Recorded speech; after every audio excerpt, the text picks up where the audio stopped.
Deputado Lupion, fala pra gente as principais pautas assim, discutidas hoje aqui na reunião com a presença do senador Davi Alcolumbre.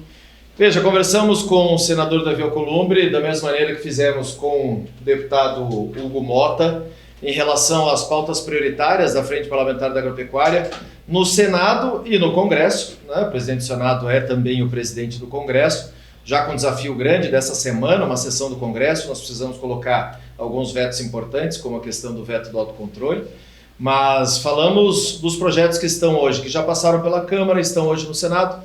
É o caso do licenciamento ambiental, relatado pela senadora Tereza Cristina, é o caso do seguro rural, que foi apresentado pela senadora, é o caso da regularização fundiária, o caso da reciprocidade ambiental, aquela questão internacional que a gente tem enfrentado aqui, a questão do marco temporal, que há um questionamento em relação à lei que nós aprovamos na Câmara e no Senado, mas tem a PEC 48 que está lá na CCJ e que tem todas as condições de tramitar rapidamente, a questão das invasões de terra, a questão dos incêndios, a questão toda sobre COP30, né, a participação do Legislativo nessa COP, e é óbvio que a FPA quer participar dessa discussão também.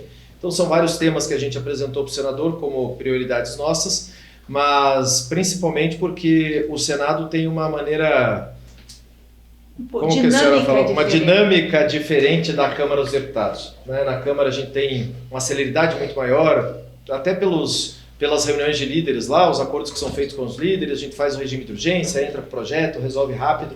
O Senado tem sido um pouco mais lento, principalmente, não estou falando das comissões, mas principalmente no plenário, com as pautas de plenário.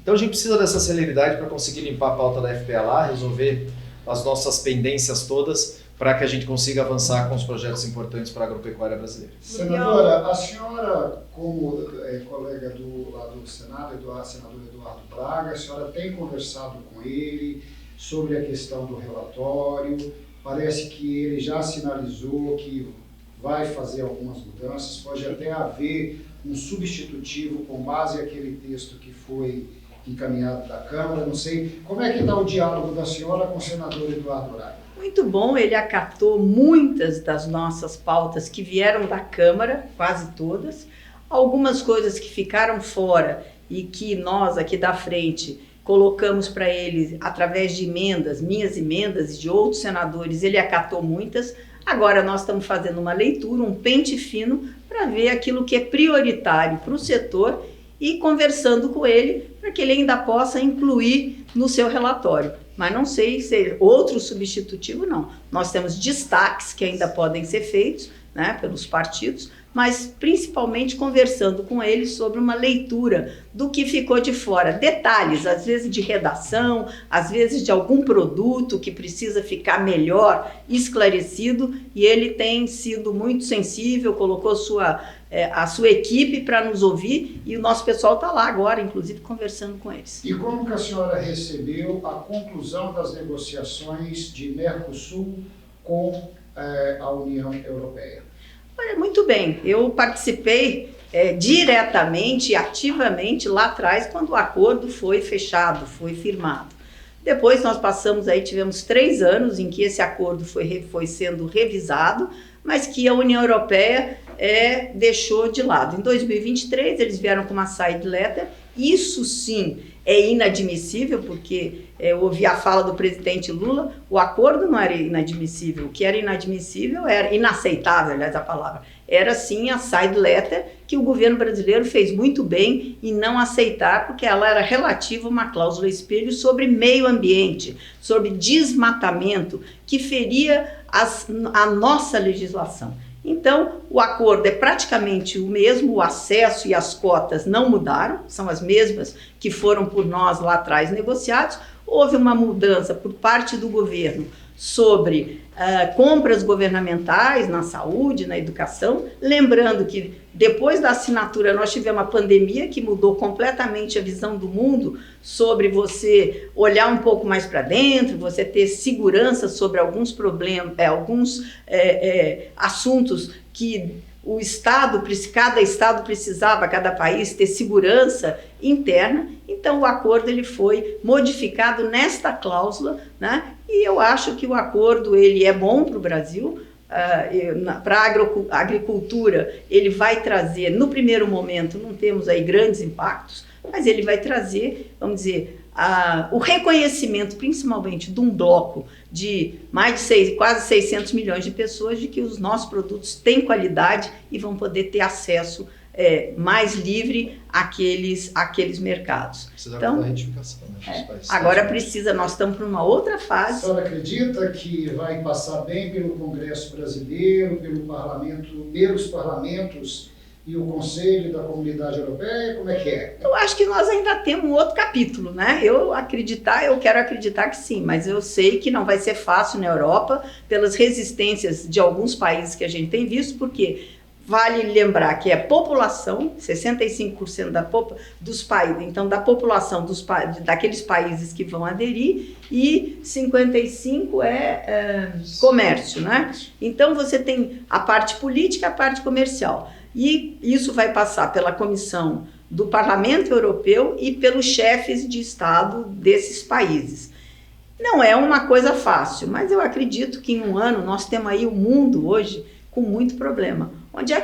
Onde se tem paz para produzir? Aqui no nosso hemisfério, aqui no Mercosul. Então isso é uma coisa muito relevante e que eu acho que os europeus, né, alguns começam a perceber que traz segurança para eles esse potencial de produção que o bloco do Mercosul tem nos seus produtos agropecuários principalmente. E o resto é uma questão de adaptação entre os países na prestação de serviços, financiamentos, enfim, uma série de coisas que aí você tem, que é um acordo muito mais amplo do que só na área agrícola. Mas é na agrícola que os pontos pegam, é o medo que os países têm da concorrência do Brasil com seus produtos agropecuários lá no continente europeu. Senadora, na semana passada, na audiência lá no Senado sobre o PL da reciprocidade, a BIEC e outros representantes falaram que pode gerar uma guerra comercial de sanções e falaram sobre substituir o termo de reciprocidade para equidade. Equivalência, exato. Esse termo pode ser substituído, o que também o Alcolumbre falou sobre isso na reunião. O projeto, né, é do senador Zequinha, que é o autor, e eu sou a relatora. Eu estou construindo um substitutivo, tudo é possível. O que nós vamos fazer é uma lei bem feita, primeiro, porque ela não é só uma lei de equivalência ou de reciprocidade, seja lá o nome que a gente vai dar, para a Europa. Ela é uma lei que ela serve para todos os países, os mais de 60 países com quem o Brasil faz o trading comercial. Então, nós estamos estudando várias alternativas, mas o que nós não podemos é ficar, vamos dizer, à mercê. Isso veio, no Acordo do Mercosul tem um parágrafozinho lá interessante sobre equivalência, sobre reciprocidade, sobre você poder colocar as controvérsias e quando um país estiver fazendo uma coisa que é ruim para o bloco de cá, a gente tem um fórum para fazer essas discussões. A lei é mais ou menos nesse sentido, ninguém vai fazer uma lei para atrapalhar o comércio brasileiro, o que nós queremos é implementá-lo cada vez mais. O senador Alcolumbre se mostrou favorável a essa aprovação? Talvez no nós não conversamos os detalhes com ele, mas colocamos para ele a importância desse projeto de lei, que cabe a nós, né, do setor produtivo em geral, fazer um projeto bem feito, porque nós não queremos nos prejudicar e nem prejudicar os nossos parceiros. Nós queremos uma lei que nos dê segurança de que nós não teremos retaliações que não...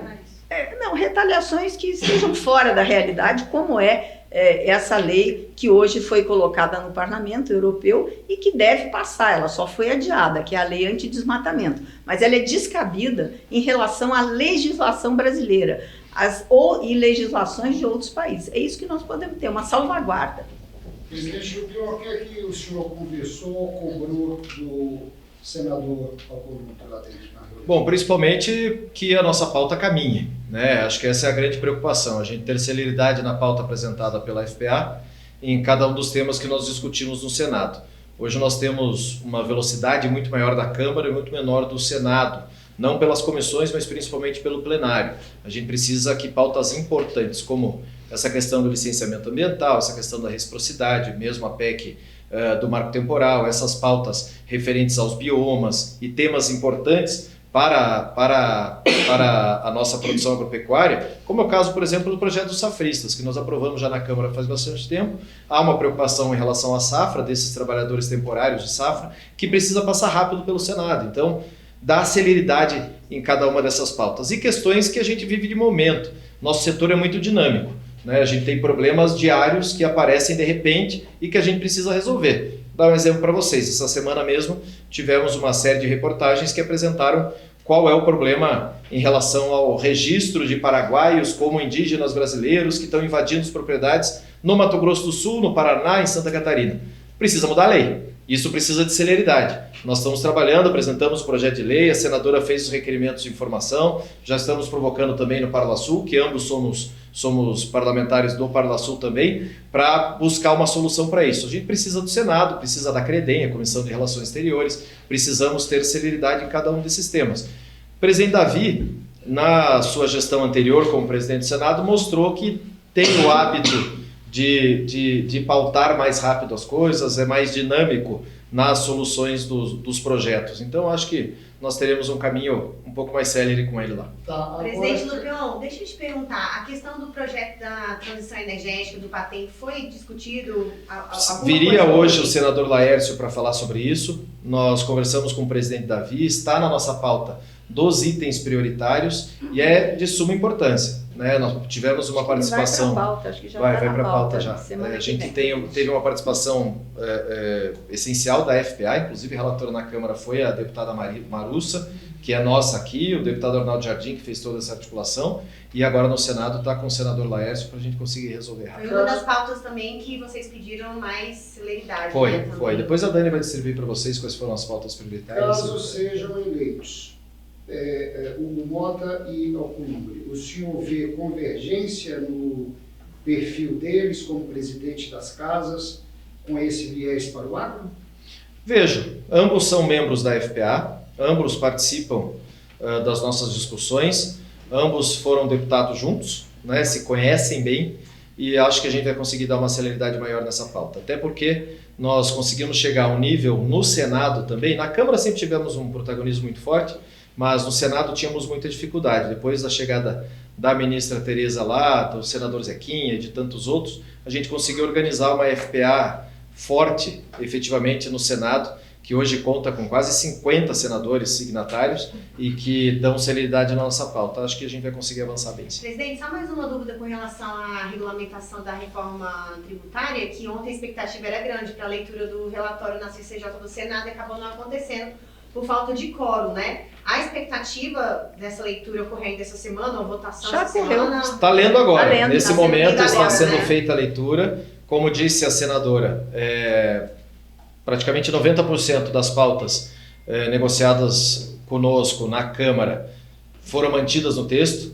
Essas pautas são essenciais para manter a competitividade do agro, manter a lucratividade dos produtores, mas muito mais do que isso, manter alimento barato na mesa dos brasileiros. Acho que esse é o ponto essencial. Além da questão das proteínas, nós temos diversos outros itens da cesta básica e diversos outros temas discutidos, como os insumos para fertilizantes, para defensivos, essa importação. Nós temos questões dos óleos, os óleos, que tem uma discussão grande agora, porque nós temos óleos vegetais que nós na Câmara colocamos na cesta básica e que o senador agora retirou alguns deles, deixou só o óleo de soja, sendo que a gente tem ainda o óleo de milho, tem óleo de algodão, tem várias outras matrizes ali que são importantes e que vão fazer com que o alimento chegue barato na mesa do brasileiro. E temas importantes também, como por exemplo